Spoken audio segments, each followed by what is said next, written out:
Hello, my name's Mandy and I am one half of the Frugal Travellers. My husband Lee isn't here with me at the moment, and I'm talking you through a journey that I've been taking this year, a journey that I didn't actually expect to take.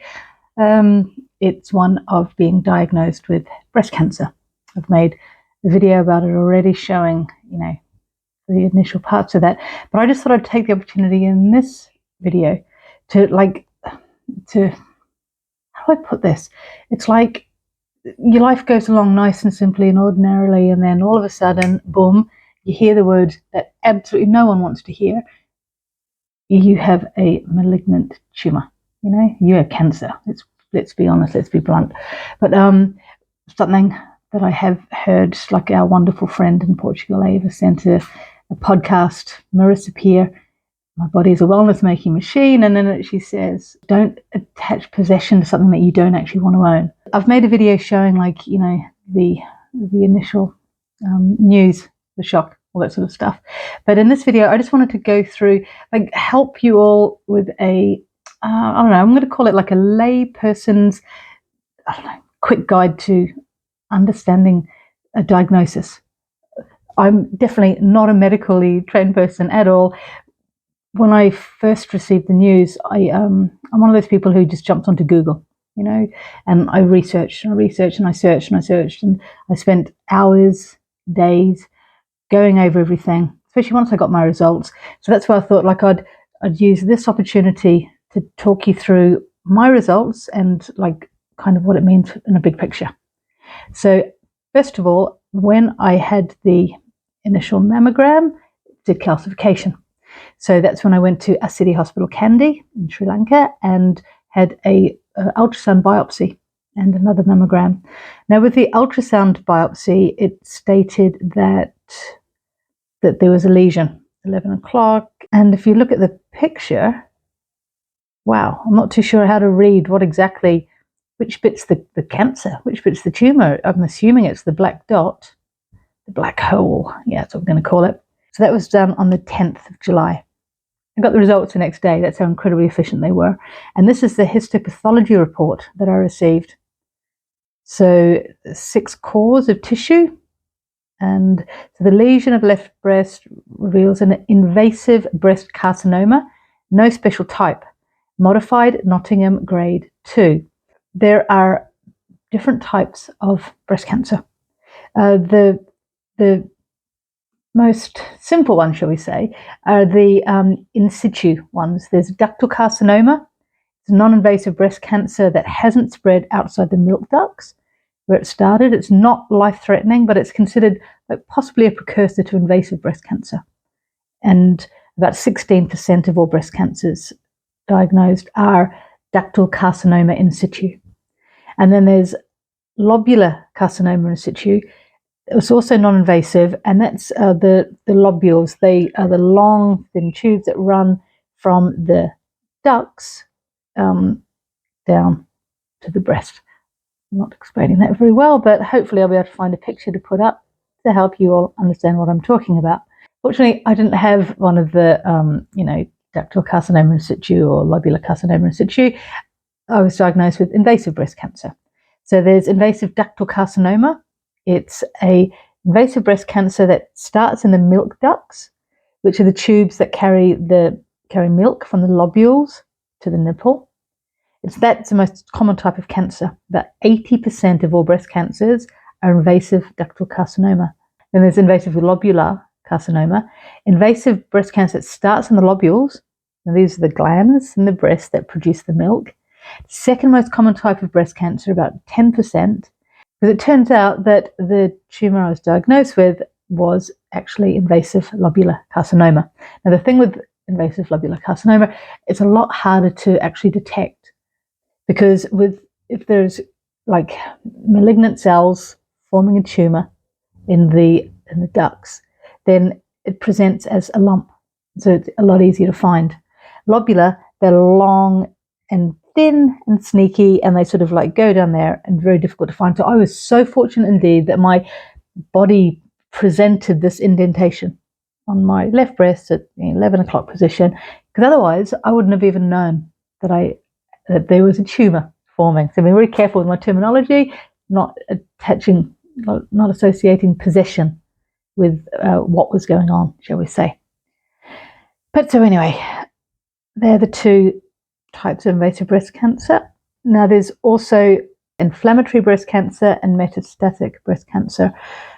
I don't know much about those because, as you will see, when you look at my results, it didn't show anything up with that one.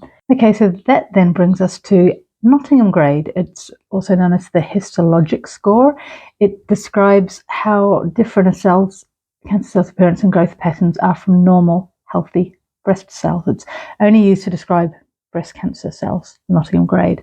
And so something that I didn't actually realize at the time, because as soon as I read grade 2, I immediately thought stage 2.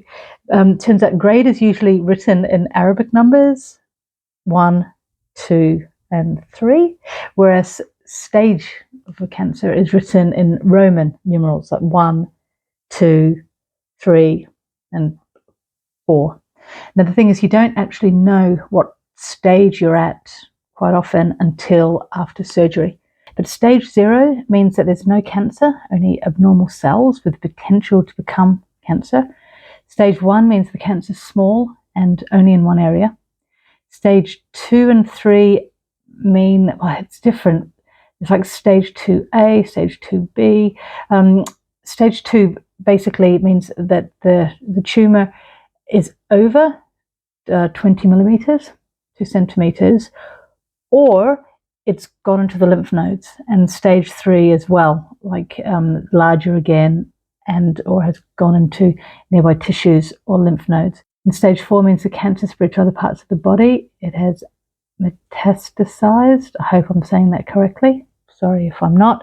But so when I first got my report and I saw the grade 2 in my brain, I just immediately thought stage 2.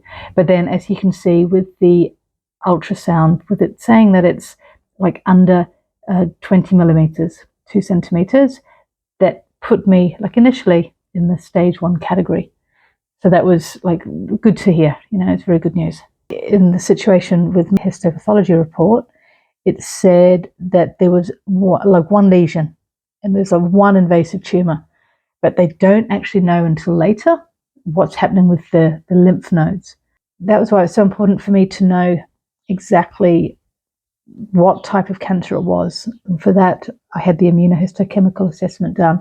It's normally called like ER/PR, estrogen receptor, progesterone receptor. Estrogen being the American spelling, starting with an E. The British, the English spelling is with an O. So you'll see on this report here, spelled with an O. And there's just so much information to be found, like in your immunohistochemical assessment. It's incredibly important for like a number of reasons. The main one being it shows what course of treatment you should be put on, because with the modern technology and like scientific advancements, etc., before cancer, I think used to be like everyone was treated the same way, whereas now they know that, especially like with breast cancer, the different types of cancer, breast cancer and cells, tumors, etc., respond differently to different types of treatment. For example, if we look at my assessment, so with the ORED score, estrogen receptors, percentage of positive cells, 80%. It was 5 out of 5. So that means very high in estrogen. And then we look down, progesterone receptors, not quite so high, it's 20%. Variable intensity from weak to strong, like 1 out of 3. But then with the HER2 is a protein, and it causes cancer cells to grow more quickly. And if you look at my report, it was negative. But we look at the Ki-67 proliferation index, and that was 24%. Okay, so to quickly go through this, it means that the type of tumor I was diagnosed with was ER positive, PR positive, HER2 negative, Ki-67 index of 24%, which means that it would respond well to hormone treatment, chemotherapy. Because if you look down a tiny bit further, molecular classification, luminal type B, of course, it's a little bit more complicated than that. You look at the types, it's luminal A breast cancer, it's ER positive, PR positive, HER2 negative, and it's got low levels of Ki67, which helps control how fast the cancer cells grow. So luminal A type cancers tend to grow more slowly than other types of cancers, and I think they're about 70% of the cancers diagnosed, breast cancers diagnosed. Luminal B, the one that I have there, it's ER positive, HER2 negative, and it's either PR negative or has high levels of Ki67, which indicates a faster growth of cancer cell. So my progesterone isn't negative, but it's very low in this report. And a high level of Ki67 is 20%. And yeah, mine there is 24%. So that's why I'm put in the luminal B type. Percentage is a lot lower of luminal B breast cancer diagnoses. And it's, yeah, I don't know, they sort of put it down, but I went down the rabbit hole was the recovery rate, etc. isn't quite as good, shall we say. Luminal A is like the A star. Anyway, go down. There is also HER2 enriched breast cancer. So it's ER negative, PR negative, HER2 positive. So these cancers tend to grow faster than the luminal cancers and can have a worse prognosis.